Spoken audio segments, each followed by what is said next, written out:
एक महत्त्वाची बातमी, छगन भुजबळ यांना तुर्तास भाजपमध्ये घेतलं जाणार नाही अशी माहिती सूत्रांनी दिली आहे। तर महायुतीमध्ये वाद नको म्हणून भाजपात प्रवेश दिला जाणार नसल्याची माहिती सूत्रांनी दिली आहे। महायुतीमध्ये छगन भुजबळ यांचा सन्मान राखला जावा अशी मागणी खरं तर नेत्यांची आहे, मात्र भाजपच्या बड्या नेत्यांचं हे मत असल्याची माहिती आता सूत्रांनी दिलेली आहे। या संदर्भात अधिकची माहिती जाणून घेऊयात आमचे प्रतिनिधी संदीप राजगोळकर यांच्याकडून।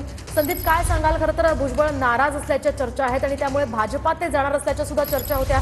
काय अधिकची माहिती या संपूर्ण प्रकरणात मिळते?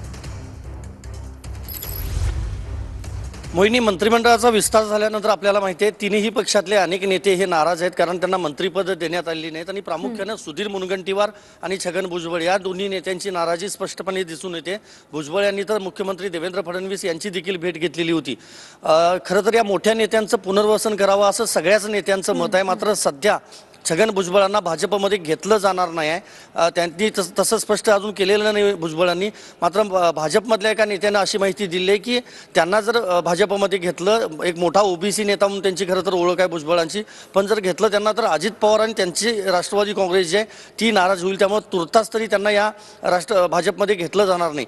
दुसरं महत्त्वाचं, महायुतीतल्या या तिन्ही पक्षातील नेत्यांची एक महत्त्वपूर्ण बैठक मुंबईमध्ये येत्या आठवड्यामध्ये होणार आहे आणि त्या आठवड्यात बैठकीमध्ये सगळ्या या बाबतीतला एक चर्चा जी आहे ती केली जाणार आहे। कशा पद्धतीनं पुनर्वसन केलं जाईल, कारण भुजबळांना राज्यसभेवर पाठवलं जाईल असं देखील चर्चा आहे। त्याचबरोबर मुनगंटीवार हे पुढचे प्रदेशाध्यक्ष होऊ शकतात अशी देखील चर्चा आहे। मात्र त्या सगळ्या संदर्भातली महायुतीची जी बैठक होईल मुंबईत, त्यानंतरच या बाबतीतला अंतिम निर्णय जो आहे तो घेतला जाणार आहे। मोहिनी, अगदी नक्की संदीप, या संदर्भातले अपडेट्स तुमच्याकडनं जाणून घेत राहणार आहोत। तुर्तास धन्यवाद दिलेले